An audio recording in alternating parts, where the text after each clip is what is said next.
Today, we are going to construct a large clay bowl from small pieces of clay. Usually, when working with clay, you want to wedge it. This is a process of pressure put on the clay to rid it of air bubbles. But we don't need to wedge for this project. Also, when working with clay, there are many helpful and expensive tools that you can use in the realm of ceramics. But all you will need for this simple project is your strong hands, an eager imagination, a rib tool for smoothing, and some sort of bowl. If you choose to use a plastic bowl, please line it with plastic wrap.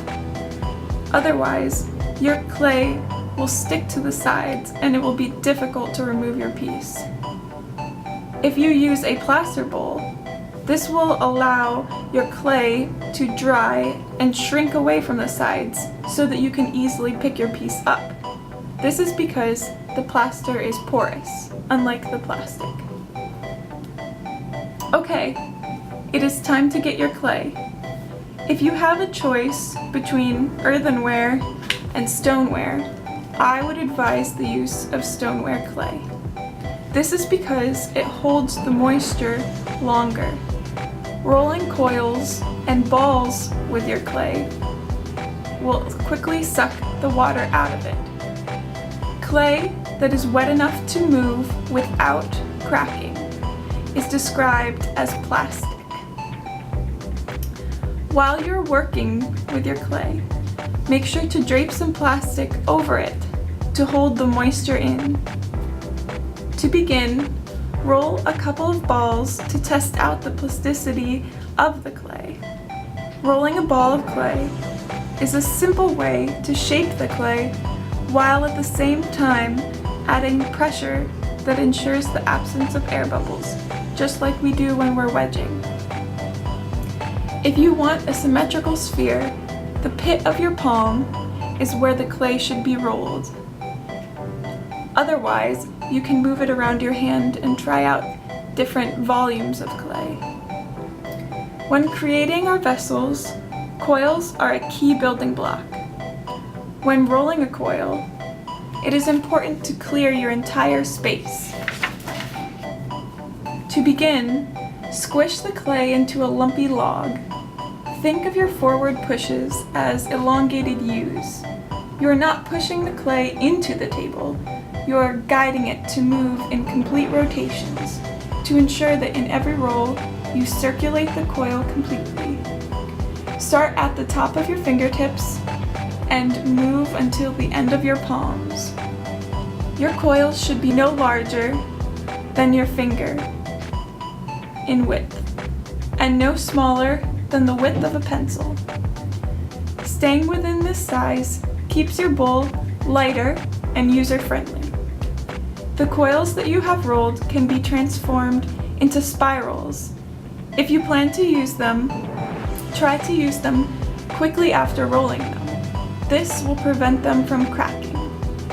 You may want to have a glass of water so that you may simply wipe over some of the small cracks that may form on your coils.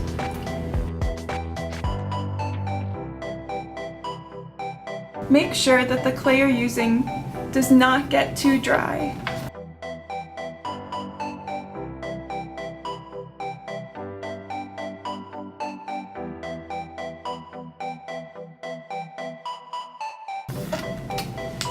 When setting your pieces into the bowl, set them down gently and slightly nudge them into their neighboring sections. Don't push them down into the bowl, otherwise you will be flattening your design and it may smudge. If you cannot finish your bowl within one sitting, you are welcome to finish it later. Be sure to wrap your bowl completely with plastic. This is to create a dewy atmosphere in your bowl. If you feel that you need it to be more wet, you can spray the plastic liner with water. When you are creating your clay pieces, experiment with new and unfamiliar sizes and shapes.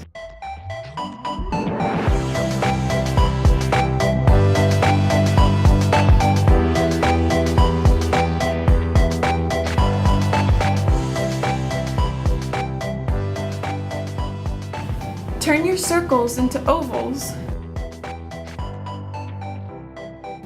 Also think about repetition and contrast. Each pattern that you lay down on the bowl will be visually influenced by the patterns that surround it. Once you build up a section, you may want to start smoothing it before it gets leather hard.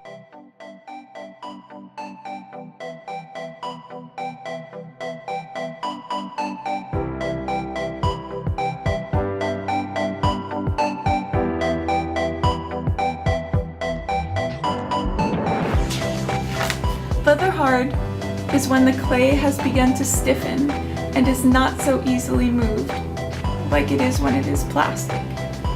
It almost has a waxy consistency.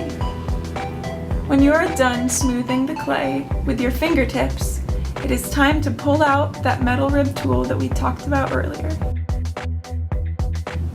Using this tool will help you even out any bumpiness from the inconsistent widths of your shapes.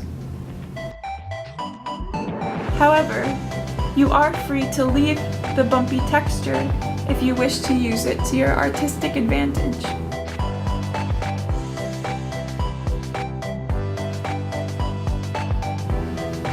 When you are building your walls, be aware of the small gaps that may form between your shapes when you set them down. Make sure that you completely fill them with extra clay before smoothing your walls. If you want to carry over the lip of your bowl that you've used as a mold to add a wave to your rim, make sure that you add your shapes with your non-dominant hand behind them for support. Once you have built and smoothed your bowl completely, it may be a bit leather hard. If you feel like you need to continue using your rib tool, wipe it down with a sponge, and this will help soften the top layer of the clay as you are smoothing. Also, do not forget to clean off your rib tool as you work. Otherwise, you'll have a bigger mess for yourself.